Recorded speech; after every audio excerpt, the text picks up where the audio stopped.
Hello students, welcome to our YouTube channel. Today we are going to learn modal auxiliaries म्हणजेच सहाय्यक क्रियापदे. विद्यार्थी मित्रांनो, आजच्या सेशनमध्ये आपण मॉडल ऑक्झिलरीज सहाय्यकारी क्रियापद हे अभ्यासणार आहोत. चला तर मग आजच्या सेशनला आपण सुरुवात करूया. तुम्ही जर माझ्या चॅनलवरती नवीन असणार तर चॅनलला सबस्क्राईब करायला मात्र विसरू नका. So students, let's go to start today's session.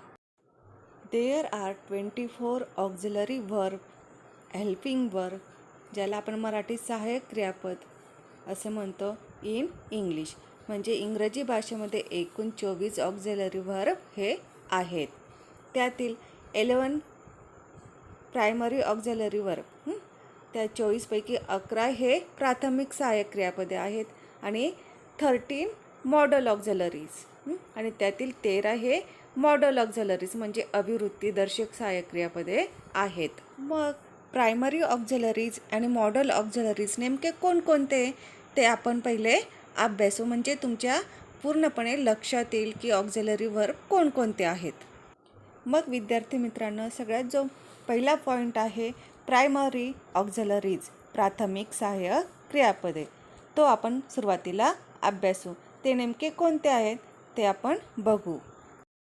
मग विद्यार्थी मित्रांनो, प्रायमरी ऑक्झिलरीज हे एकूण 11 आहेत, ज्याला आपण सहाय्यक क्रियापद असे म्हणतो. त्यातील पहिलं जे आहे टू बीची रूपं, मग ती कोणकोणती? Am, is, are, was, were ही झाली टू बीची रूपे. सेकंड प्रायमरी ऑक्झिलरीज आहे टू हॅव. टू हॅवची रूपे कोणती? मग हॅव किंवा हॅज. आणि टू डूची रूपे do, does, did. These are primary auxiliaries. मग प्रायमरी ऑक्झिलरीज कोणकोणते? Am, is, are, was, were, have, has, do, does and did. ही जी 11 प्रायमरी ऑक्झिलरीज आहे ते मुख्य क्रियापद म्हणूनही कार्य करत असतात. वाक्यामध्ये मेन व्हर्ब म्हणून सुद्धा त्याचा वापर होत असतो. प्रायमरी ऑक्झिलरीजचा मुख्य उपयोग हा काळ दर्शवण्यासाठी, म्हणजे कोणत्या काळामध्ये ते घडत आहे हे दर्शवण्याचं काम हे ऑक्झिलरीज करत असतात. तसेच प्रयोग बदलवण्यासाठी, वाक्य प्रश्नार्थक बनवण्यासाठी, वाक्य नकारार्थी बनवण्यासाठी या ऑक्झिलरीजचा उपयोग केला जातो. पुढचा पॉईंट आहे मॉडल ऑक्झिलरीज. मग त्या कोणकोणत्या आहेत? Can, could, shall, should, will, would, may, might, must, need, dare, ought to, use to. These are modal auxiliaries. आपण त्यांना अभिवृत्ती सहाय्यक क्रियापद असे म्हणतो, आणि कारण त्यातून काही अभिवृत्ती, काही भावना किंवा विचार हे व्यक्त होत असतात, म्हणून त्यांना मॉडल ऑक्झिलरीज म्हणतात. मग विद्यार्थी मित्रांनो, हे जे मॉडल ऑक्झिलरीज आहे कॅन, कुड ते यूज टू, यांचा वापर केव्हा केला जातो?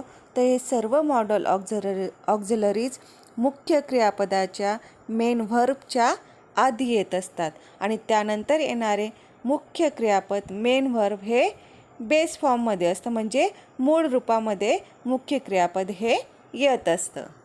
आपण उदाहरण जर घ्यायचं म्हटलं तर शी कॅन स्पीक इंग्लिश फ्लुएंटली. इथं बघा, तुम्ही सर्वांनी सेंटेन्स रीड केलं, त्यामध्ये मॉडल ऑक्झिलरीज कोणती आलेली आहे? कॅन. कॅन हे झालं मॉडल ऑक्झिलरीज, आणि हे केव्हा आलेलं आहे? मेन व्हर्बच्या आधी. मेन व्हर्ब काय इथं? स्पीक. स्पीक या मेन व्हर्बच्या आधी कॅन हे मॉडल ऑक्झिलरीज आलेलं आहे. नेक्स्ट सेंटेन्समध्ये सुद्धा तसंच आहे. He must speak English fluently.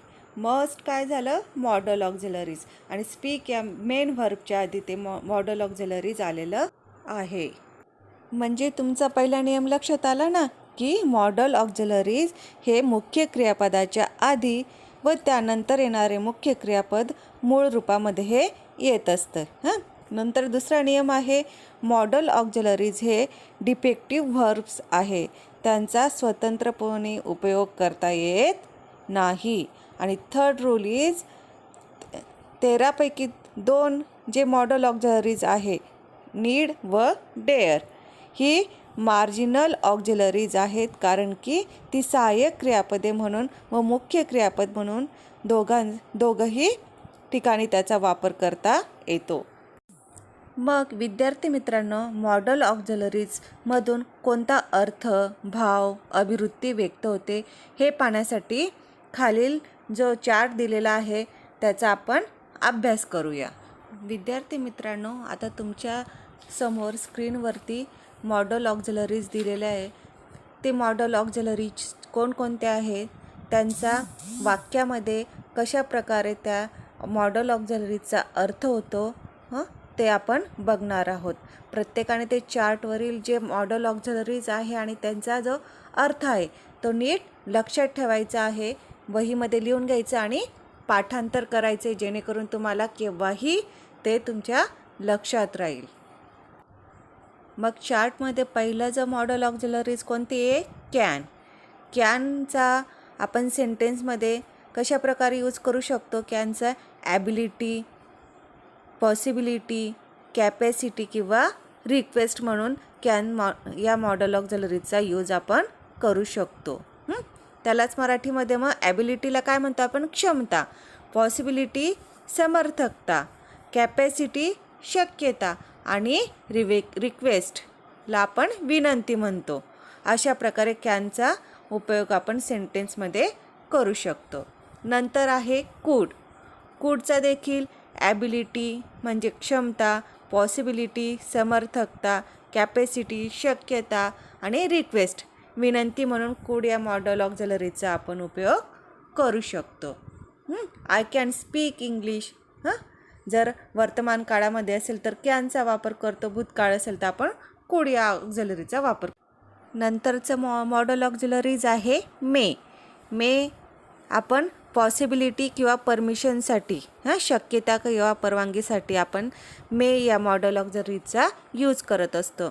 जसं आपण परमिशन म्हटलं, मे आय कम इन.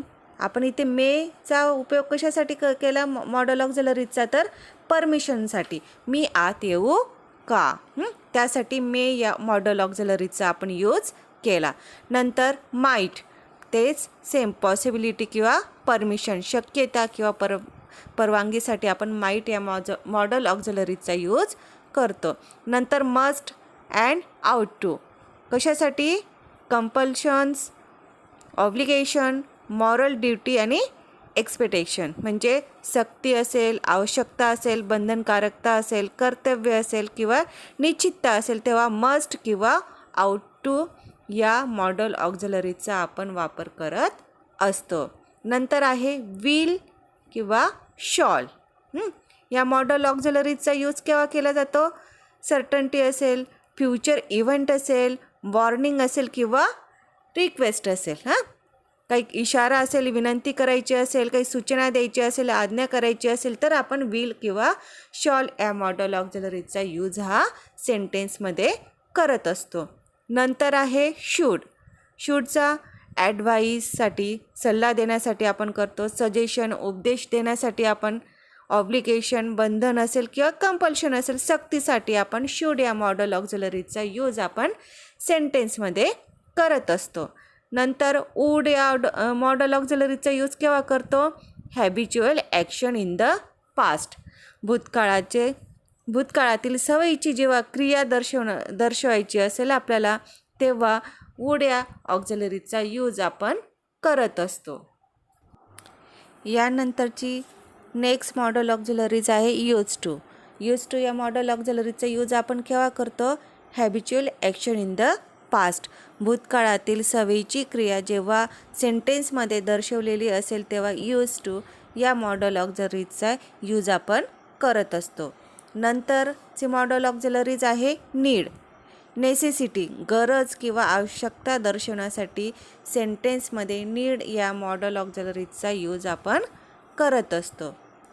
नेक्स्ट आहे dare. Having the courage, lack of courage, धैर्य असणे किंवा धाडस नसणे. जेव्हा वाक्यामध्ये आपल्याला करेज दाखवायचं असेल काहीतरी, तेव्हा आपण डेअर या मॉडल ऑक्झिलरीजचा यूज आपण सेंटेन्समध्ये करत असतो. विद्यार्थी मित्रांनो, मग आता तुमच्या लक्षात आलंच असेल की मॉडल ऑक्झिलरीज कोणकोणत्या आहेत. कोणकोणत्या आहेत तर मग प्रायमरी ऑक्झिलरीज. कोणकोणत्या आहेत त्या primary auxiliaries? Am, is, are, was, were, have, has, had, do, does, did. These are 11 primary auxiliaries. Okay. And next modal auxiliaries कोणते आहेत तर can, could, shall, should, will, would, may, might, must, need, dare, ought to, used to. These are 13 model auxiliaries. विद्यार्थी मित्रांनो, आजच्या सेशनमध्ये model auxiliaries हा जो भाग आपण अभ्यासलो तो तुम्हाला नक्कीच समजला असेल. व्हिडिओ आवडला असेल तर नक्कीच लाईक करा, शेअर करा आणि सबस्क्राईब करायला मात्र विसरू नका. Thank you.